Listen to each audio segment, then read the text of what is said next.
Bonjour et bienvenue au podcast de Sorcerie.net. Mon nom est Dead Breeze et je suis en compagnie de Zelda. Allô Zelda. Bonjour Dead Breeze. Ça va bien? Ben, toujours bien, et toi? Oui, toujours. Aujourd'hui, on a un sujet qui est vraiment le fun. C'est des divinations, mais les spéciales. On va dire ça, les divinations loufoques. Donc, ceux qui sortent un peu de l'ordinaire, vous allez voir, c'est quand même assez particulier. Oui. Est-ce que tu voudrais juste commencer à expliquer c'est quoi une divination, en gros? Là, je sais que c'est quand même assez connu, mais un C'est petit assez général, connu. non? C'est assez connu, c'est assez simple. En gros, les divinations, on les appelle aussi les mancies, parce que, en gros, on a le début du mot, puis ça se termine pas mal toujours par mancie par la suite. En gros, c'est l'art d'interpréter les signes pour prédire l'avenir. Donc, c'est vraiment la définition générale. Et là, quand on veut tomber dans les divers mancies, là, on y voit un petit peu plus précis et on voit que dans le passé, disons que les prêtres ou les chamans avaient beaucoup d'imagination. Et on va en passer sur certains. J'ai regroupé ça en diverses catégories. On va commencer par les mancies, les divinations qui sont bizarres, très bizarres. Donc, je vais commencer par la galtomancie. En gros, c'est une divination qui est à l'aide de statues, de fétiches ou de figurines. Je la trouve bizarre parce que elle se pratique, c'est les prêtres qui donnaient vie, entre guillemets, aux statues pour que ces statues-là, ils soient habités par des grands esprits qui leur donnaient des prédictions pour l'avenir. Puis je la trouve bizarre parce que, garde là, moi j'appelle ça des hallucinations. Donner vie aux statues, non. Puis même, on dit dans l'histoire que c'était vraiment, tu sais, comme le monde payait pour ça, mais c'était de la fraude, en fait. Donc, c'était la première. Ensuite, j'ai l'alphytomancie. En gros, c'est une méthode pour débusquer un coupable. En gros, on lui faisait manger un pain d'orge cuit qui était très consistant et le coupable, présumé, devait avaler ce pain-là. Puis, s'il n'y avait pas de problème, il était innocent. Puis, s'il s'étouffait, ben, il était coupable. C'est bizarre un peu. Parce Je trouve ça bizarre un peu parce que, tu sais, on s'étouffe tout avec du pain une fois de temps en temps, sans nécessairement, je veux dire, tu sais, comme que ça reste bloqué. On finit toujours par s'étouffer, mais on n'est pas coupable pour autant. Mais, en tout cas, C'est drôle parce que tu mentionnes une divination avec le pain qui est quand même assez étrange. Je sais que je vais peut-être pas être aussi étrange que toi, mais quand même. Il y a une divination que c'est du bread reading. Ouais, je sais que ça sonne bizarre, là. la lecture de pain, C'est de la lecture. Il disait, c'est du dough divination, donc de la divination pâte, on va appeler ça comme ça, là, mais c'est par de la pâte à par pain, là. la mie de Ouais. pain, ouais. Ah, la pâte. Donc, aussi connu sous le nom de, on va l'appeler en français la divination par le pain. En gros, il s'agit de prendre un pain fraîchement cuit, donc ça doit être une miche qui est fermée et ferme, bien coupée. Vous devez découper la croûte et en gardant une bonne portion de mie et vous posez une question. Et là, le médium, on va l'appeler comme ça, doit fermer les yeux, prendre la mie et faire des formes avec. ça, ça laisse, Ah. il laisse ses doigts pétrir la mie et fait des formes différentes avec ce dernier. Et ça dure à peu près entre 2 et 3 minutes, là, cette espèce de... c'est comme un jouet à plastine, mais avec de la mie de pain, en tout cas. Quand le médium va te sentir prêt, va ouvrir les yeux, relâcher la mie et faire des observations. Après, ce qui se passe, c'est qu'il analyse la forme. Donc, sur tous les angles. Est-ce que ça a créé des symboles? Est-ce que ça a créé des formes qui veulent dire quelque chose? Et évidemment, suite à toute l'analyse de la forme de la mie de pain, qui s'est vraiment scruté à la loupe, qui vont faire leurs prédictions. Donc, la divination, là, je sais pas qu'est-ce que ça veut dire, si ça fait une patte, si...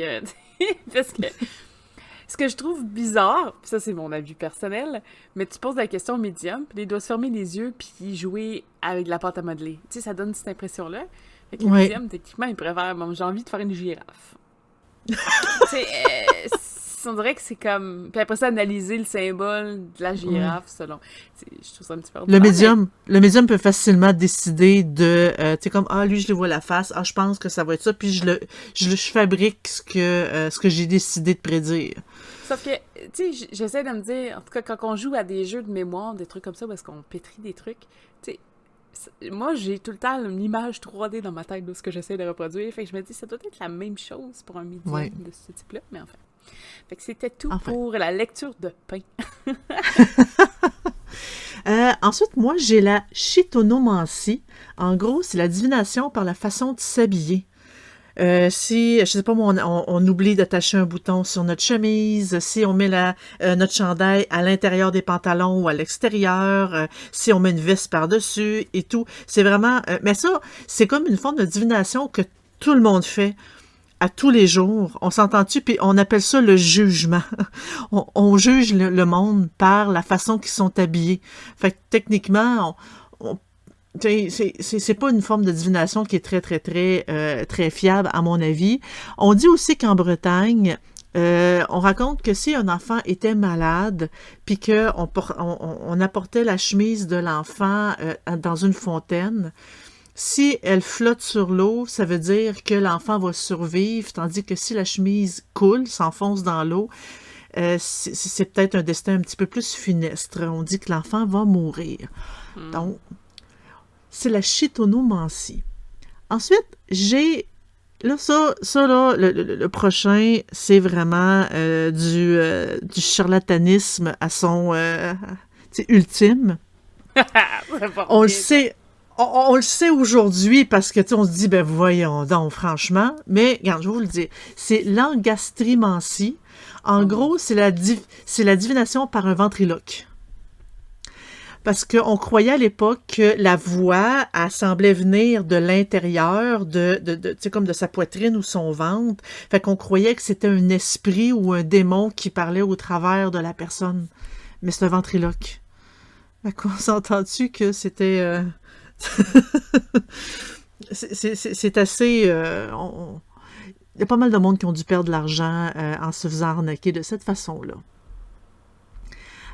Ensuite, ça va peut-être te lever un de tes sourcils, Dead Breeze. J'ai la fabanomancie, qui est la divination par les fèves pour savoir si une maison était hantée. Ah! Oui, le monde, il jetait des fèves un peu partout dans la maison, tu sais, dans les coins des pièces, puis tout ça, pour chasser les fantômes. Sauf que c'était plate de faire le nettoyage par la suite, là. Mais on dit aussi que on pouvait jeter les fèves sur une table en pensant à une personne précise.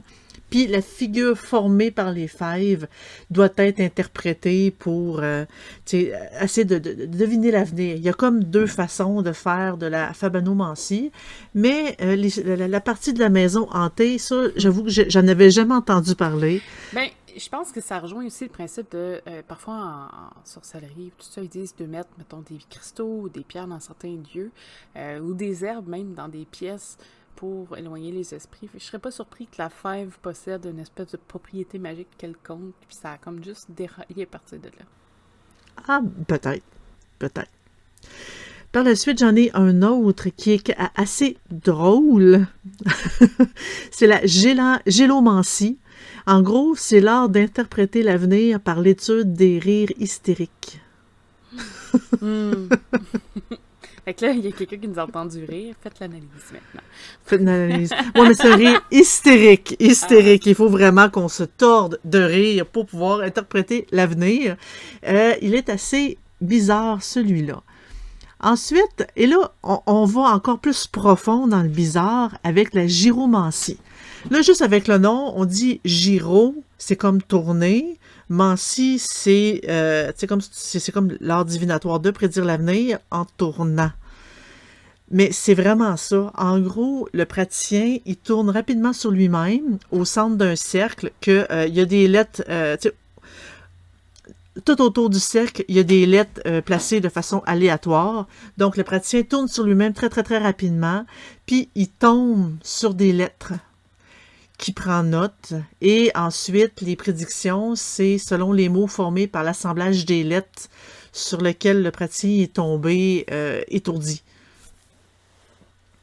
On dit aussi qu'il peut tourner sur lui-même assez rapidement et les lettres qu'il entrevoit du cercle, parce que tu sais, des fois c'est flou, des fois on voit une lettre claire. Il peut aussi prendre en note ces lettres-là et ça peut former les mots, mais c'est quand même assez étrange. J'espère qu'il y a un pot pour vomir par la suite. je trouve ça space. Mais moi, de souvenir, parce que ça fait longtemps que j'ai pas tourné sur moi-même jusqu'à être étourdi, là, on s'entend enfant. D'habitude, tu prends un point focal. Puis tu reviens tout le temps. On dirait que quand tu fais ton 360 degrés, tu le remarques, ce point-là. Je sais pas, mettons, quelqu'un qui tourne dans un salon va voir le pied du sofa, mais souvent, quand il va faire son tour, il va toujours remarquer ce pied-là. Fait que j'imagine que tu remarques souvent les mêmes lettres. Ben, pas nécessairement, parce que ça, c'est la technique pour ne pas être étourdi. Tu te fixes sur un point focal, puis quand tu tournes, ça te permet d'être étourdi le moins vite. Oui, d'être étourdi moins vite. Tandis que si on fixe pas un objet en tournant, on regarde tout le tour, on est étourdi assez vite, rendu là. C'est en gros quand on danse puis que la danseuse doit tourner quand même assez vite sur elle-même plusieurs fois, c'est le truc qu'on donne justement pour ne pas qu'elle soit étourdie puis qu'elle se promène tout croche par la suite. Ensuite, j'ai celui-là, sincèrement, en fait peut-être qu'avant c'était une mancie, aujourd'hui ça l'a changé, c'est le iatromancie. Ou certains l'appellent le latromancie, mais ça, c'est une faute d'orthographe parce que le I majuscule a de l'air d'un L. Mais en fait, le vrai mot, c'est le iatromancie. C'est la divination par les symptômes des malades. En gros, le sorcier, il a regardé les symptômes des malades, puis il faisait la divination à savoir quelle maladie il avait. On appelle ça la médecine aujourd'hui.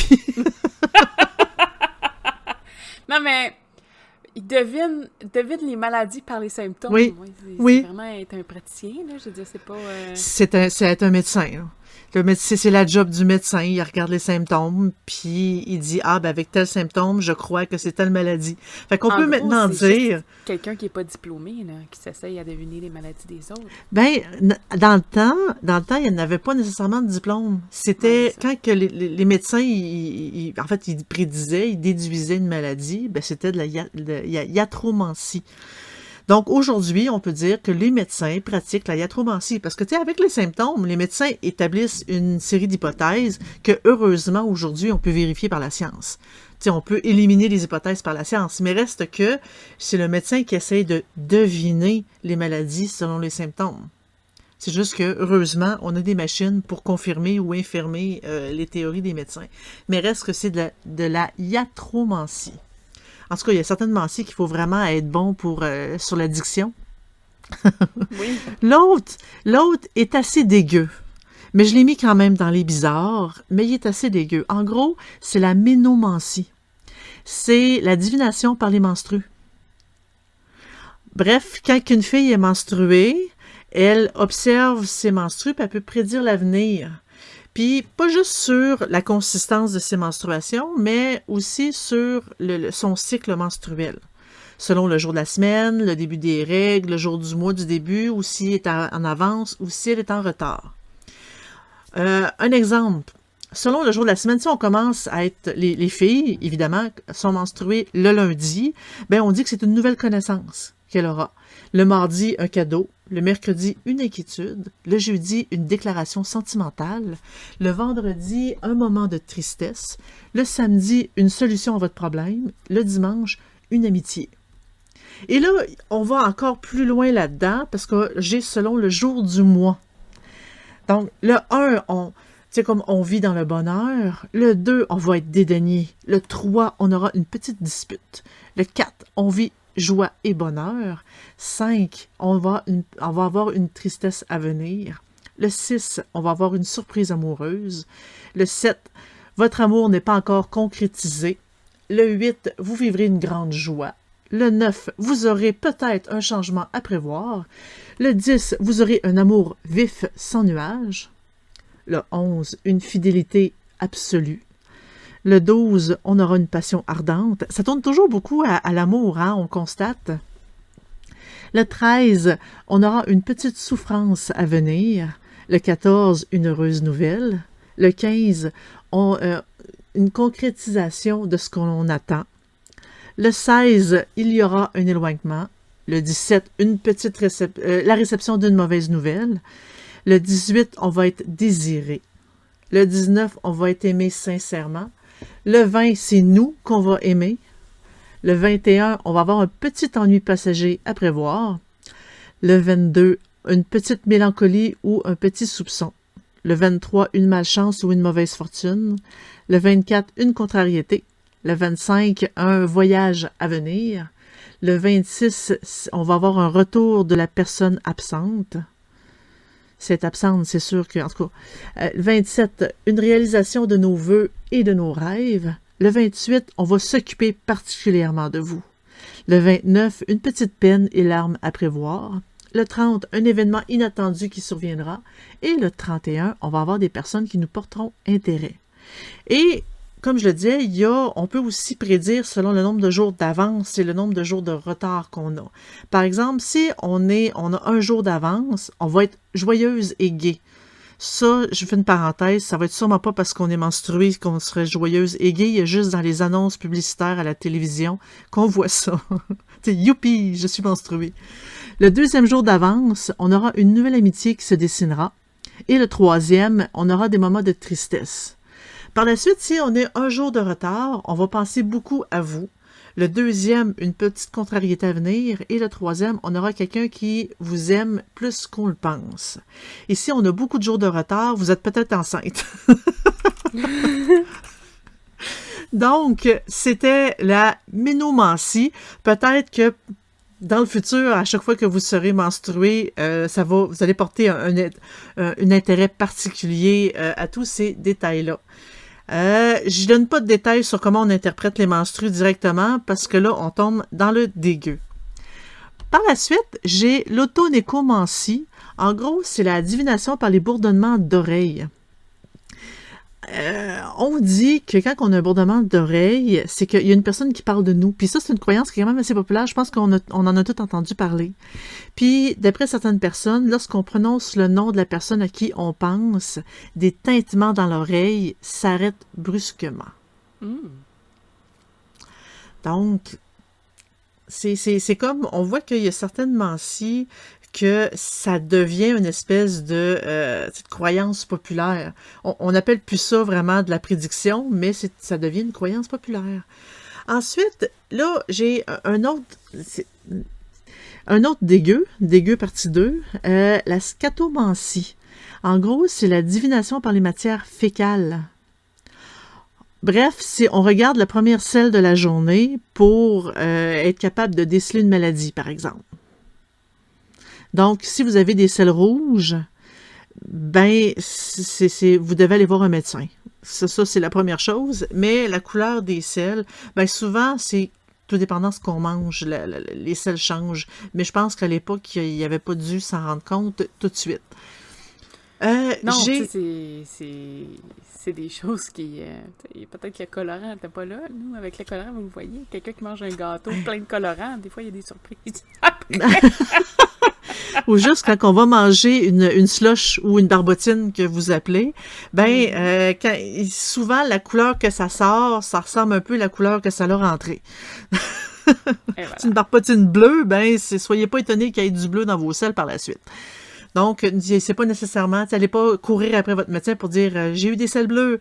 Il va juste rire de vous, mais disons que justement les colorants, ça joue beaucoup là-dessus. J'ai la sciomancie ou la schiamancie. C'est comme deux mots pour dire la même chose. En gros, c'est la divination par l'observation des ombres des âmes des morts.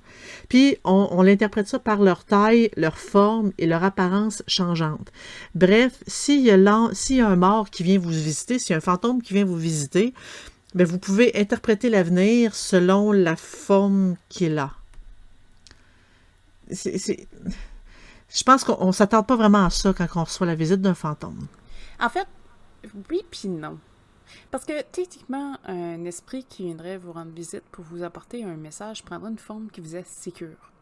Si la personne pratique ce type de divination-là, l'esprit aurait peut-être tendance à justement prendre des formes où la personne qui pratique aurait une symbolique précise pour compléter son message. Fait qu'il s'adapterait un peu à ce qu'il essaye de passer. Fait que oui, la technique pourrait fonctionner. Est-ce que ça vaut vraiment la peine de voir tout ça? Ou de se forcer dans cette direction-là? Je pense pas. Je pense que c'est quelque chose qui, peut-être au fil des années, tout ça, avec la clairvoyance, peut-être se fait, mais c'est... tu sais, je te dirais, c'est plus compliqué autre chose. La pratique est faisable. Tu sais, je veux dire, la pensée derrière tout ça, comment ça fonctionne, c'est faisable, mais est-ce que ça vaut la peine? Je sais pas. Puis dans le même ordre d'idée, j'ai la tératomancie. En gros, c'est la divination par les monstres, les spectres ou les fantômes. Puis les monstres, ça parle vraiment de la forme, de malformation, de tout. Et celui-là, on cherche, on trouve pas de détails à savoir comment qu'on faisait, comment on interprétait toutes les monstruosités ou les monstres qui nous apparaissaient devant nous. Mais j'ai quand même trouvé assez bizarre. Est-ce que tu en as quelques-unes, toi? Moi, j'ai des trucs qui sortent un petit peu de l'ordinaire. C'est de la lecture de bananes. La lecture de bananes. Oui, en fait, d'ailleurs, vous allez remarquer, moi, j'ai beaucoup de trucs qui sont liés avec la nourriture. Là, je sais pas pourquoi. J'avais peut-être faim quand j'ai fait mes recherches. Dans le fond, c'est une place qui faisait ça en Angleterre. Donc, il y avait une grosse liste de personnes qui attendaient pour faire ça, apparemment. Donc, il faut choisir une banane dans une large sélection de bananes sur une table. Après avoir payé l'assistant du médium, le client doit aller s'asseoir, éplucher sa banane et la manger alors qu'il attend pour être analysé. Lorsqu'il s'agit de son tour, on offre la peau de banane au voyant. Il prend à peu près 30 secondes d'analyse. Après ça, il parle non-stop de 3 à 4 minutes et vous décrit du caractère et fait 2-3 prédictions. Il jette ensuite la peau de banane dans la poubelle et la lecture est terminée. Il ne pose aucune question. Donc, c'est pas, vous n'allez pas là pour dire « Est-ce que je vais tomber en amour bientôt? » Non, c'est vraiment lui, il lit la banane puis il vous dit ce qu'il y en est. Puis c'est précis, hein? 30 secondes, 2-3 minutes. Ben, c'était environ, là, je veux dire, c'était des témoignages aussi, là. Pour rester dans la nourriture, il y avait aussi, puis ça, je l'ai adoré, là, c'est... je l'ai mis en français, fait que c'est peut-être pas ça le terme latin, mais c'était proche de ça en anglais, fait que je l'ai juste comme changé les 3 dernières lettres, c'est l'asparamancie. Il y a une personne qui pratique ça, ou du moins une personne connue, le reste sont moins. C'est Jamina Packington. Elle fait de la lecture via les asperges. Donc, les asperges. Donc, en gros, elle lance des asperges dans l'air et elle observe les dessins que ça fait selon la façon qu'ils tombent. Il y a plusieurs pratiques qui ressemblent à ça, le fait avec des ossements, des branches, des trucs comme ça. Elle, c'est vraiment avec des asperges. Elle ne fait que de la lecture pour des gros événements. Par exemple, des trucs qui sont nationales ou internationales, des nouvelles du monde. Là. Elle fait pas des petites choses genre est-ce que je vais tomber en amour bientôt? Sinon, j'avais quelque chose qui Est-ce qu'elle a souvent raison? J'ai pas vu cette information-là, malheureusement. Je suis pas allée là-dedans. Moi, je voulais juste dire que c'est quelque chose d'extraordinaire quand même, des lancers d'asperges. J'ai, dans les trucs étranges, bon, j'ai la rompologie. Moi, j'appelais ça de la fessomancie, mais apparemment, c'est pas ça le bon terme. C'est de la divination par les fesses. Et oui, je l'ai dit, c'est selon les formes de vos fesses, les marques, les taches, les égratignures, peu importe. On a quelqu'un quand même de connu qui pratique cette vieille art antique. C'est la mère de l'acteur de Sylvester Stallone, qui est Jackie Stallone. Apparemment, ça coûte une fortune de faire de la rompologie avec elle, parce que bon, il est quand même connu, hein? Ça coûte une fortune se montrer les fesses à quelqu'un. Apparemment. Donc, en gros, c'est selon vos formes, parce qu'il y a plusieurs formes. T'sais, tous les corps humains sont un petit peu différents quand même, là. C'est de vraiment aller chercher les formes, les traits, les marques. Et elle analyse tout de cette section-là. Donc, vous faites tripoter, mais au final, il y a une divination qui sort de là. Sinon, une dernière que j'avais, qui était tout petite, puis qui n'était pas tant étrange que ça, mais je la trouvais spéciale, c'est une divination particulièrement agréable pour les pêcheurs. Ils appellent ça du sky stone, donc des pierres de ciel. En fait, c'est 3 pierres. Ça peut être des cristaux. Il y en a une qui doit être de couleur or, une argent et une noire. Grandeur similaire, évidemment, quand vous faites de la divination.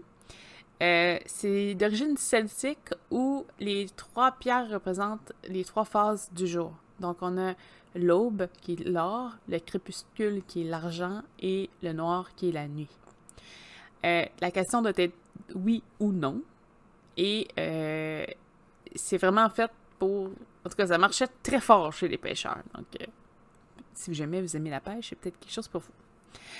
En gros, c'est de lancer les pierres en hauteur et selon le point de la pierre noire, si la pierre dorée est la plus proche, ça veut dire oui. Si c'est celle qui est argent, ça veut dire non. Et s'ils sont à mesure égale, vous n'avez pas de réponse, il faut recommencer le lancer. Évidemment, de ce type de méthode-là, il ne faut pas refaire la même question 8 fois. Dans le sens où vous devez accepter la réponse qui vient avec. Là. Pour dire, je vais la relancer juste pour un autre coup. C'est genre, Oui. je vais-tu tomber amoureux, mais je vais-tu tomber amoureux de telle personne? Est-ce que telle personne m'aime? C'est 8 fois la même question, juste reformulée, ça marche pas. Là. Poser une question. Ben c'est ça. Donc ça, c'est ça que j'avais trouvé, parce que je voulais pas aller chercher dans trop des dictionnaires, tout ça, au cas où... Sur ce, si jamais vous êtes intéressé à avoir plus d'informations, vous pouvez toujours aller sur le site de sorcellerie.net. Donc, c'est un forum, vous pouvez vous inscrire et discuter avec les autres membres sur vos pratiques. Si vous avez des questions, il y a plein de fiches informatives. Si vous allez dans la section notions et définitions, vous pouvez aussi aller en direct sur le chatroom qui est sur Discord. Le lien devrait être dans la description juste en dessous. Pour écouter le podcast, c'est disponible sur YouTube, aussi sur Spotify et sur de nombreuses plateformes de podcasts comme Applecast ou Google Cast, par exemple. Vous préférez être live stream, nous voir ouvrir des boîtes mensuelles ou encore faire des fiches techniques ou des ateliers, je te dirais des ateliers informatifs. Oui. C'est le matin, les samedis matins à 8h30 et en après-midi en Europe à 14h30. Les joies des décalages horaires. Vous pouvez toujours aller sur Facebook si vous voulez avoir les dernières informations concernant le site. C'est pas très actif, mais au moins vous allez avoir tout ce qui est les sorties vidéo ou audio qu'il peut y avoir. Et évidemment, si j'avais des questions, on peut toujours le faire directement là, mais je pense pas qu'il y a beaucoup de réponses, par exemple, sur Facebook. Vous êtes mieux placé en allant sur le site directement. Oui, venez sur sorcellerie.net, c'est gratuit, donc gênez-vous pas, allez poser vos questions là. C'est modéré, vous n'aurez pas n'importe qui va vous dire des niaiseries. Malheureusement, c'est le gros problème de Facebook. Pour toutes les plateformes, incluant aussi le Patreon, vous pouvez nous retrouver en tapant sorcellerie.net en un seul mot. Donc, on oublie le point, il disparaît. Et le Patreon est aussi disponible pour ceux qui désirent nous encourager là, pour les différentes plateformes de Gala de travail et évidemment encourager le site aussi. Sur ce, vu la quantité de divination loufoque, on va avoir même 2 sujets. Oui. Donc, on se revoit bientôt pour la suite des divinations loufoques. Merci beaucoup. Au revoir. Merci, bonne